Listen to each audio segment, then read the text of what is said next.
All right. Welcome back to another episode. And with this being June and Father's Day month, we thought we'd have some fun with a rapid fire of marriage and husband edition. So this should be a fun one. And we're going to start out with, who is the fun parent? Jeff is definitely the fun. I will play in the pool with you. I will go play basketball with you. I will do all of that. I am the, yes, we can go get ice cream. Yes, we can go to Target. Sure, buy that toy. So I think we're fun in different ways. He's fun in the more like honest way of being fun. I buy fun. Does that count? Yes. No. Well, okay. no. No, I mean, you don't buy, well, you mean because ice cream's involved in Yeah, and toys. Oh, and, yeah. Yeah. Okay, I see what you're saying. Yeah. So, with Brian and I, it's very unique in our household because Brian is very competitive and our daughters are very competitive and our sons hang on for dear life. So when we do something, it will start off as silly fun, which I love. Like the Disneyland, the jump on this, the do that. What are they doing? Let's try it. And somehow it always ends up in something that is competitive. And it doesn't matter what it is. And they love it. And the boys have kind of leaned into it a little more. So I guess it depends on what the activity is and who you're talking to in our household. Brian will do stuff, but it's just competitive, and I will do anything because I just have FOMO about everything. So I want everybody to try everything. And I feel like in our house, it depends on the fun. If it is like when the kids were young, wanting to learn to drive, when they were very young, Terry'd throw them in a car and they'd learn to drive. He did like all the football, whatever sport. He was like game for that. Where I was the fun parent of like, you want to go, let's just hop on a plane and go somewhere. Let's go to California for a few days. Or, last minute I'll be like, let's just go at 11 o'clock at night. Let's go look at lights. So I'm kind of the spontaneous fun of activities, but Terry's more of the fun. And the boys, they would call Terry if they wanted to go to a party or do anything, because Terry would be like yes, where if you asked me, I would be the no person of like, no, we're not going there, or no, you can't go to Tijuana. What are we thinking? So they will call Dad for that kind of fun, knowing that he would be like, sure, okay, I'll tell your mom later. So we're kind of a mix of the fun of that stuff. All right. Who's better in a real emergency? Okay, well, that's not fair. I'm married to a police officer. If it weren't Jeff, we'd have a problem. But I am very good. Like, I will, in these few instances that there has been a true emergency, I'm very calm. I don't panic. I will get through it. And then after all is said and done, you know what I mean? Then I think it kind of hits me. But yeah, obviously, if there's any noise or any investigation or any type of emergency, that's his department. I have always thought I was really good in an emergency. Like, I get calm and I want to make sure everybody's good and figure out, assess it and do whatever. But Brian's like MacGyver. So I've kind of gone into this space where when something goes down, I just sit back and look at him and be like, what are we doing? So he's I wouldn't say he's calm, but he will, whatever needs to be done, he will get done and address. Nice. Yeah, I feel like in our scenario, I'm like the 911 operator. So Terry's like ready to go and handle it, but he'll be firing 100 questions at me. So I have to know like what happened, what's going on, who did what. And so like I got to know all of the, so that we stay calm. And so I feel like the two of us, like he will handle it, but I gotta know the information to be able to answer every question, because he will rapid fire 1,000 questions when you're like, hey, the kid's got in a car wreck. And then all of a sudden he's like, bam, bam, bam, bam, bam. And I'm like, well, this happened, this, like, I'm ready. I got you. And then I'll be like, that's all I know. And so we're just going to show up. And, but yeah, so it's kind of a mix but I can handle emergencies. I'm pretty calm. Sometimes I'm way too calm that afterwards I'm like, should I went to the hospital? Should we have done? Because I'm like, and it's in the middle of the night when I'm laying in bed and I'm like, should I go check on them? Do you think they had a concussion? Like, I'm not. Should I have showed a little emotion? Should I have been a little more empathetic? That's awesome. Oh my gosh. We all should know about that. I mean, Terry will tell me where he's like, I think you need a little more empathy on that situation. I'm like, I got you. Okay, thank you. Jeff told me that the other night. He's like, you might want to have a little bit of empathy. He's like, why don't you run it by me? And because I was like, did it? And he was like, no, try more. I was like, well, what about this? He's like, no more. I was like, okay. That sentence has never been uttered in our house. No. My husband's like, can you please pull back the empathy? Can you please do less empathy in every day? All right, who gives the worst directions? Well, again, you don't want me to give you directions anywhere. And yes, Jeff can, I'm going to tell the story. So Adrianne and I are in Vegas going to see Mariah Carey. Literally, we're there for less than 24 hours. We are in a casino, cannot find the auditorium. There's all these signs that tell you where everything else is except the Dolby Theater. So we're looking, we can't figure it out. We're looking at a map that's making it worse.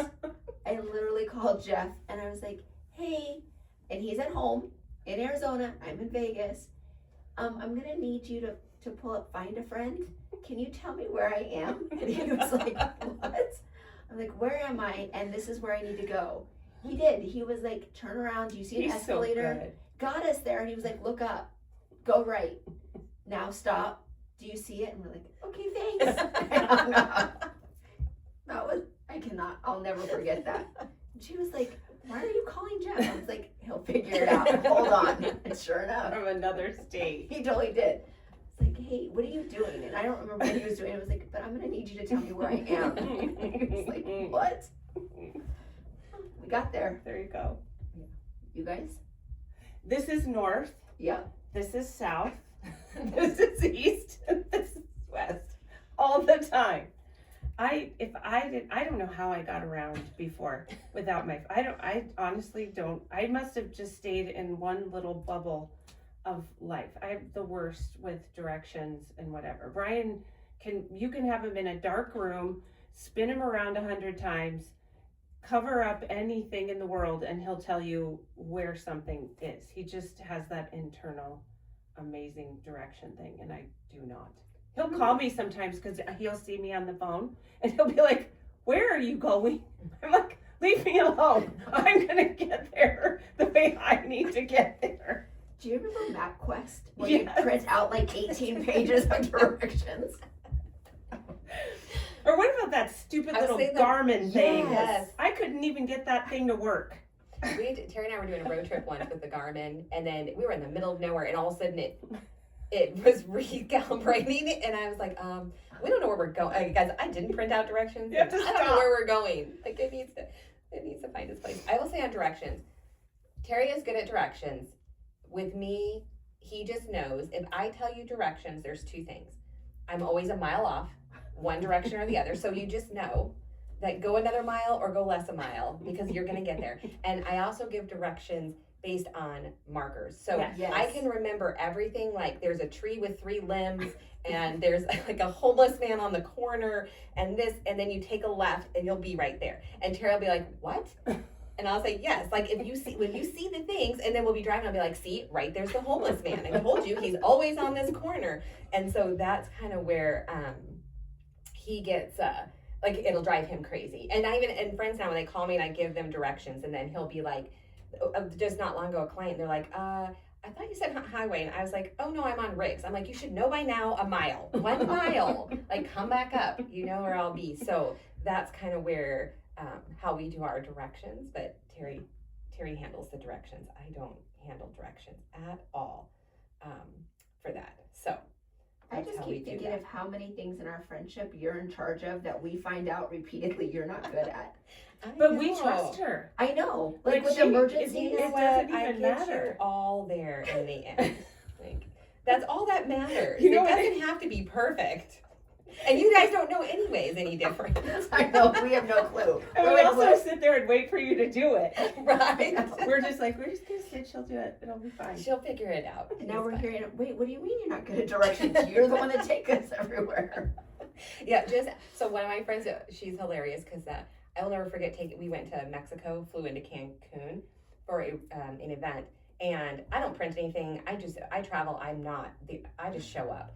And she's very like particular, but I coordinated it all. And we get there, and she's like, "Hey, what bus are we getting on?" So we get off, the music's going, we're drinking, and I was like, I can't remember, like ex parte or whatever. And there's 4 of them. And so we walk up, and I'm like, "Hey, we need to get on this bus." And they're like, "Okay, which resort?" And I was like, "This one." And they like, "But there's 4 of them." And I was like, "Oh, 4. Okay." And then I had no phone service. And she's sitting there panicking. I was like, "We'll figure it out." I'm like, "If we get on the wrong bus, we'll just go to the next resort. Like, it'll be fine." So, and we got to the right resort. Just want you all to know. I figured it out. Okay. Who thinks they're, in your relationship between your husband and you, who thinks they're hilarious? Oh. Jeff thinks he's hilarious. It is the one He thing is hilarious. I refuse to say that he's funny. He's like, everyone thinks I'm funny but you. And I was like, no. Because his head would explode if I told him he was funny. He makes me chuckle occasionally.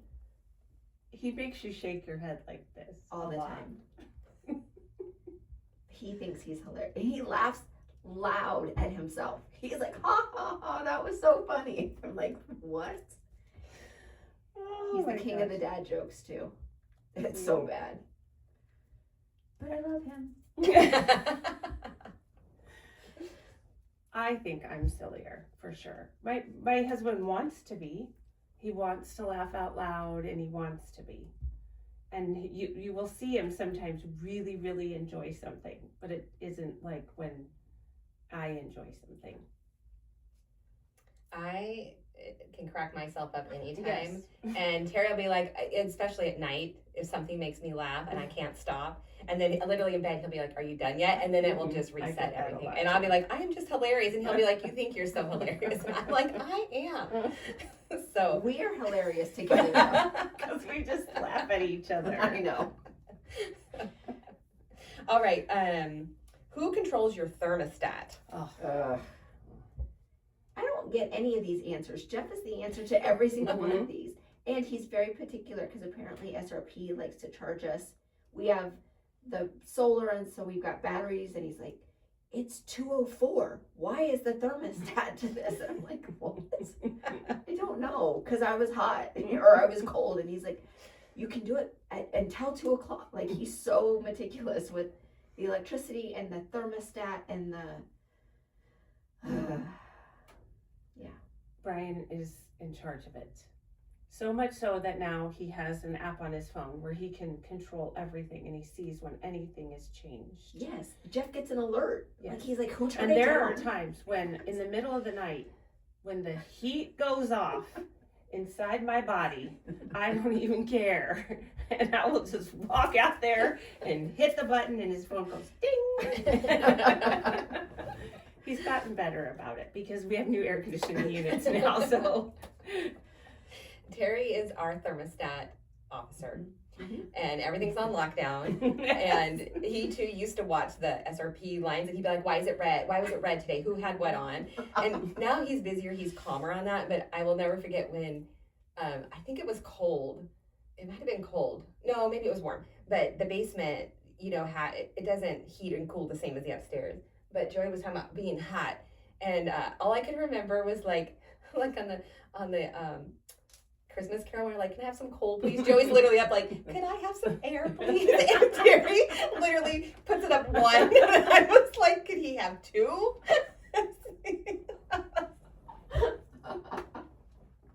Because it's on such lockdown Yeah. of the air. Even on our Airbnbs, Terry will have it on lockdown. If someone asks, I think a guest came in when they're from the Midwest. They're not used to our heat, and they're like, "Can we have it down to 68?" And Terry will be like, 68? And he's like, "That is ridiculous. No, you can't have 68. He's like, "I'll give you 71. So, That's all you get. Well, Brian's been known to open our SRP bill, and he'll be like, "Do you see this?" And I'm like, "What?" He's like, "We use more electricity than 98% of the other people in our neighborhood." It's like this line in her up here. Like, I know, I'm sorry. I like mood lighting everywhere in the house. All right, who sends the shortest text messages possible? Once again, I will send these long, like all of these details for whatever it is, and he'll be like, okay. Terry does the same. Okay, I'm like, That's okay, for which question Yes. in my text messages? Oh no, I am with you guys. Yes. I also have heard that I lose you halfway through my text messages. So if you've seen lately, I'm being very choppy. Yes. Yes, so that I can actually get you guys to hear everything I'm saying. But with my husband, he loves text messages, and he sends me stories and all sorts of lovies and all really? sorts. And I'll do a pink heart or a red heart or a kissy face or love you, because he just loves to text. Oh, maybe you could talk to my husband. Yeah. Honestly, I know this is off topic, sorry, but the thumbs up is the rudest thing, I think, for responses. If I text you a whole entire thing Oh, a thumbs up and you from send your... me a thumbs up, I get mad. I'm like, what's wrong? He's like, nothing. Because I got a thumbs up. He's like, okay. Because you don't like me saying okay. Okay, but don't thumbs up. Thumbs up is worse than okay. Yeah, thumbs up is kind of cool. Now I feel bad because I thumbs up a lot of people. Because I read some, I feel like I'm just acknowledging, like, yep, I agree with you. And then I heart thumbs you up everything. I heart everything too. Oh goodness, that's so mushy. Like We we're all know. that thing. No, you get a thumbs up. A thumbs You up means heart I accepted us. you. I accepted your message. I do heart you guys. Yes, Yeah. that's Yes. true. Every Yeah. once in a while you do a thumbs up and I'm like, oh, that was a little I aggressive. know. Okay. Okay, I'm going to retrain my phone to be like, instead of thumbs up, say sounds great. Absolutely. Amazing. With a couple exclamation please.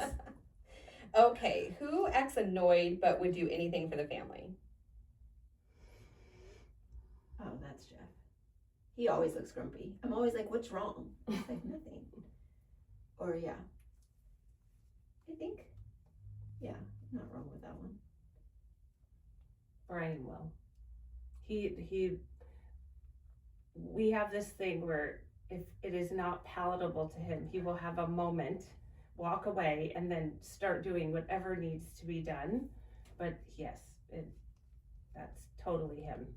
I'd agree. Terry too. Yeah. He will lose it for a minute, go off, be annoyed, and then he'll be like, where are they at? Or where we gotta go? Or what's like he'll take yeah. care of it, but Yeah.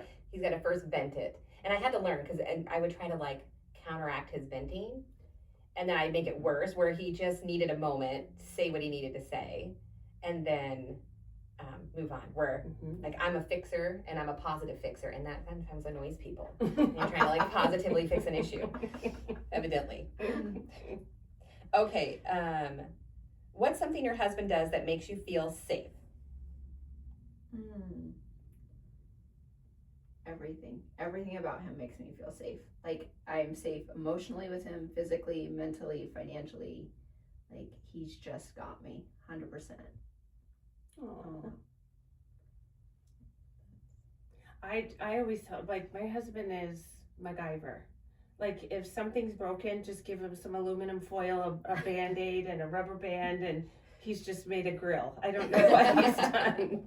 But there's just really, honestly, and we've talked about it, because he's like, you know, I don't see too many young men that are like he was brought up to be. You know, like where you could fix anything and do anything and figure out anything. So yeah, he always, I just know no matter what, he's got anything covered, needed, fixed, figured out, oversaw, whatever it needs, he will do it. I'd have to say the same. I am a princess in our house. And I just designate myself a princess. Like I go to bed and Terry could come home from work and be like, do you know the garage door is open, every light is on, and the back door is unlocked? I'll be like, oh, is it? Because I just know he's gonna come home and it's all magically gonna happen. Yeah. And I didn't have to get out of bed for that. Like I just know I'm safe because he's just gonna handle it all. Like I get in the car, I don't worry about where we're going or what we're doing. Like he just handles it. So I drive him nuts with it because he's like, you could lock a door, and I mean, I could, but he just handles it all. Like, But you would be bored if I did that. I'm like, wouldn't you be disappointed if I did, like, I took away a job? Like, why would I lock a door? So yeah, I feel like I just don't think about, and like if we're out walking and he walks all of a sudden by the road, like I don't think about I just walk my little life, and like cars can be flying by. I don't think anything, and all of a sudden he's like right there. And so again, any of that, he's just like, I just live my little bubble, and he handles it. Let's see. What's something your kids have learned from their dad that you love or you appreciate? So I think ours is a little bit different because Jeff came into the kids' life when they were 16 and 18, or 17 and 19. But what they have learned from him, I think what Christians learned is what it means to show up for your family. And I think what Taylor has learned is what it looks like to be in a healthy relationship. What it looks like when a man leads. Not controls, but genuinely leads. Because I've seen both of their relationships take a really big turn, and both of them have always talked about, it's important for me to find my person. The way Jeff looks at you is how I want my husband to look at me, or the way Jeff takes care of our family is how I want to take care of my family. You know what I mean? So they've learned, I don't know what word that is, but maybe they've learned what unconditional love looks like from someone other than their mom, So someone who didn't have to love them, but chose to love them and chooses every day to love them. So that's my answer. I love that. Well, Brian, I mean, I always think of this story is that when we first got together, he took us camping, and we were not campers, and the boys were little. And so it's the boys and Brian and I, and he is MacGyvering this glamping thing with all, like, everything, solar lights, everything is kitchen, all of it. And so I'm sitting there having my little drinky by the fire, and he's like, we need to cut wood for the fire. So he pulls out, for my two little boys, he pulls out 2 brand new sharp ass hatchets and hands them to them. And they are just like, oh, like they have the biggest knives in their brains that they have ever had. They're gonna go with him and chop wood. And I almost wanted to just die. And I went to get up, and he's like, no. He's like, you stay right there. And so he took them off, and they were out there and chopping and dirty and sweaty, and they were having a ball. And he comes over and looks at me, and he goes, and people may get offended by this, but this is what he said. He goes, do you see their little balls are dropping right now? And I was like, yeah. Because they were being boys, and he brought that comfort to them of, yes, I'm giving you these axes. I'm going to teach you how to use it. We're going to be guys together. We're going to cut the wood for mommy, and we're going to have a fire, and we're going to do all this stuff. And this is what you're going to do in my bubble, because I can control it, and you're going to bounce around in it. And that's something he said always. He's like, as a family, these are my boys. This is our family, girls, boys, everyone. We're going to bounce around in this bubble together because it's protected. And in our family, that's what we do. We bounce around, all of us, and we make mistakes and things get crazy. But at the end of the day, it's our protective bubble. And we're going to learn from it, and then we go out in the world and do all the things we need to do. And I needed that, especially for them. Yeah. And that's just one story, and a whole bunch of times where I've sat back and went, what are you doing? But he just has that way of just saying, when I love you, you're my persons, and I'm gonna kind of push you a little outside of your comfort zone because I want you to be the best that you can be. Yeah. Awesome. Yep. I think for Terry and our boys, I hope, like that they've learned from him, like it doesn't matter what goes on in our life, like he shows up. And I think he's taught them, like, no matter what's going on, like you show up, they're family, and we work it out and we figure it out. And I sometimes feel like my boys don't always appreciate what they might call lectures, but you know, like even the other day, like Terry was talking about their like 401ks and like, hey, yours matches, like you should be doing the, you know, like they're young, like he's like trying to get them like as they mature, just even like their simple finances and all of these things in life. But they're so lucky. I hope when they look back at all the stuff they've put that poor man through, that he has always showed up for them, and no matter what, been there. It doesn't matter what call they do, he's always on the phone or there to pick them up or answer a question. It doesn't matter. And I think that sometimes I think because we all are, you know, obviously ours is a little different, but we're not blood. So a lot of ours with, you know, becoming, they're not their blood, but they chose family. And Terry is loyal to the core. And the boys, sometimes I think they miss that because they're just kids. And down the road, I think they'll realize like how much he really shows up for them. They will. And all the sacrifices he's done for them over the years so that they could have the life that they had. And I think the older they get and working and realizing life, they're starting to understand, like, wow, this is expensive. And, you know, how does this all work? What? There's just not food that shows up? And so I think on that part, that Terry's just hardcore to the loyal to them. And sometimes I have to text them and remind them and be like, you really need to thank your dad. Like, I feel like he just did above and beyond, and you need to realize that. And so I hope that and I think as they get older, I see it more and more for him that, because that man could have ran if he wanted to from all of us. I know. Jeff says sometimes, he's like, why didn't I? What happened? But no, I think as your boys get older, obviously, you know, like Christian has a baby now. Now that he's a dad, I think he sees everything that Jeff did in a totally different light. You know, the same thing.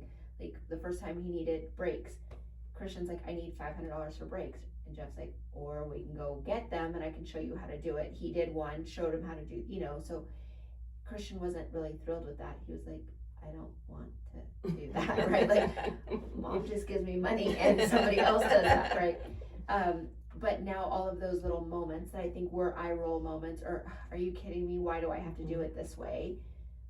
Now that he's looking at it through the lens of a dad, I think those lessons are hitting different, right? And so now he knows that that's the kind of dad he wants to be.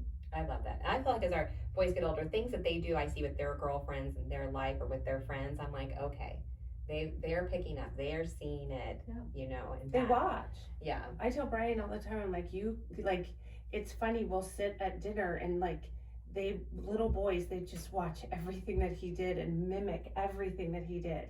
I told you guys about Caden cutting Caitlin's food. I think that's so I'm like, cute. Oh, don't do that. But Dad does it for you. Do you know how every time I see Caden now I think of that, and I try so hard not to say anything because he's a grown up and he doesn't want to be reminded. I know, but it's so sweet. But it's so sweet. It is. Yes, but they watch, and then as they get older, you see them doing things that you're like, okay, that did land. Like you did pull that in. Yeah. And you are going to add that to your life. I love that. Well, we're going to do a shout out to all the dads, and if there's a great memory about your own father or something that your husband did, post it in our comments, and we'll see you next time. Bye. Happy Father's Day.